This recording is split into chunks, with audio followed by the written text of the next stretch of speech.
지금 당장 은퇴를 꿈꾸는 분들께 제일 잔인한 진실부터 말씀드리겠습니다. 은퇴는 돈의 크기가 아니라 버틸 수 있는 시간의 길이로 결정됩니다. 그리고 그 시간을 사는 가장 빠른 무기 이름이 많은 분들 계좌에 이미 들어있는 QLD와 TQQQ입니다. 다만 이 무기는 잘 쓰면 40을 앞당기고 못 쓰면 40의 모든 걸 잃게 만듭니다.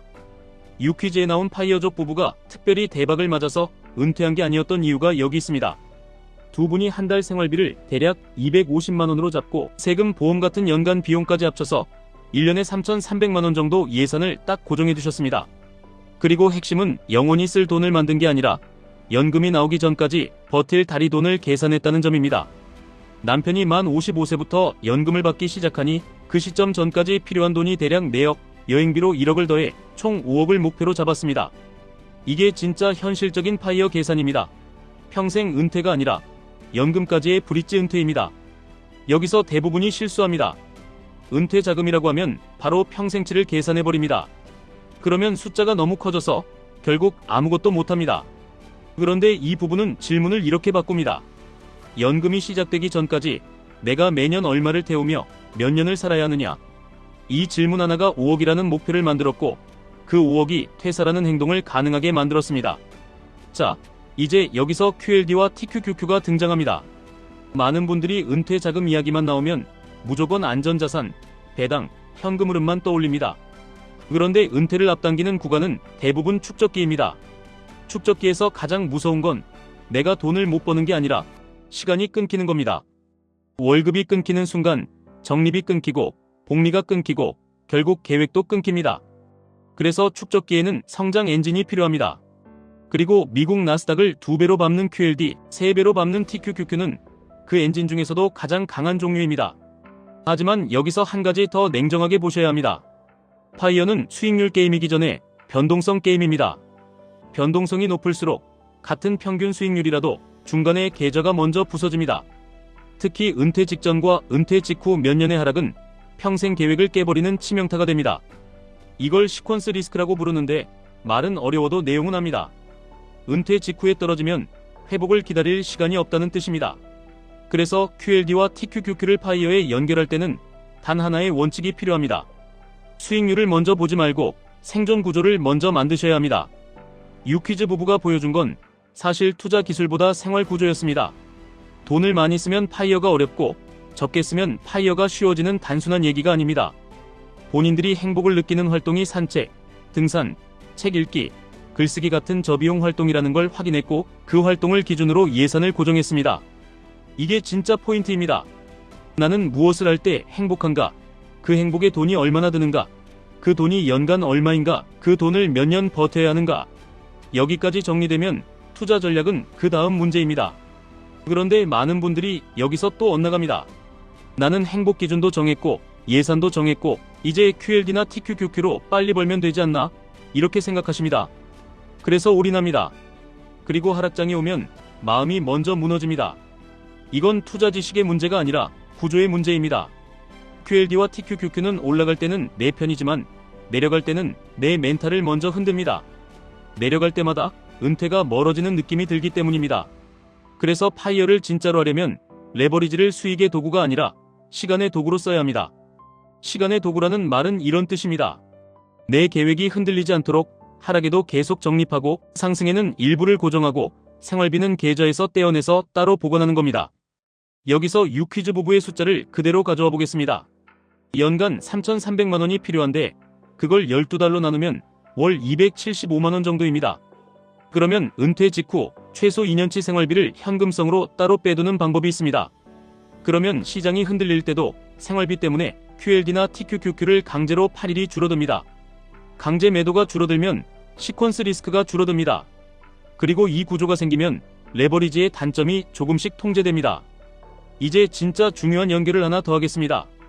QLD와 TQQQ는 같은 나스닥을 추종하지만 사람의 마음을 흔드는 강도가 다릅니다. TQQQ는 3배라서 더 빨리 갑니다. 그런데 더 빨리 흔들립니다. 파이어를 준비하는 분이 축적기 후반에 들어가면 들어갈수록 속도보다 안정이 더 중요해지는 순간이 옵니다. 그때는 TQQQ를 줄이고 QLD로 옮기는 게 전략적으로 자연스럽습니다. 왜냐면 목표는 수익률이 아니라 은퇴 시점의 확률이기 때문입니다. 나는 한 번의 대박이 아니라 한 번의 성공적인 은퇴를 원하시는 거잖아요. 그럼 어떤 흐름이 가장 실전적이냐? 이렇게 정리하시면 됩니다. 축적기 초중반에는 월급이 계속 들어오고 시간이 길고 회복할 기회가 많습니다. 이때는 성장 엔진을 켜는 구간입니다. 다만 분할 매수와 분산을 강하게 가져가야 합니다. 축적기 후반에는 은퇴가 가까워지고 큰 하락을 버틸 시간이 줄어듭니다. 이때는 변동성을 낮추는 쪽으로 레버리지 비중을 줄이고 생활비 버퍼를 늘리고 연금과 주택연금 같은 고정 흐름을 설계합니다. 유퀴즈 부부가 주택을 팔아 차익을 준비하고 더 저렴한 집을 사서 주택연금으로 돌릴 생각을 하신 것도 결국 같은 맥락입니다. 투자 수익이 아니라 생존 흐름을 만드는 겁니다. 많이 물어보십니다. 그러면 40에 은퇴하려면 정확히 얼마가 필요합니까? 이렇게 물으십니다. 답은 하나가 아닙니다. 대신 계산법은 하나입니다. 첫째, 은퇴 후 내가 원하는 삶의 연간 비용을 먼저 고정합니다. 둘째, 연금이 언제부터 얼마나 나오는지 확인합니다.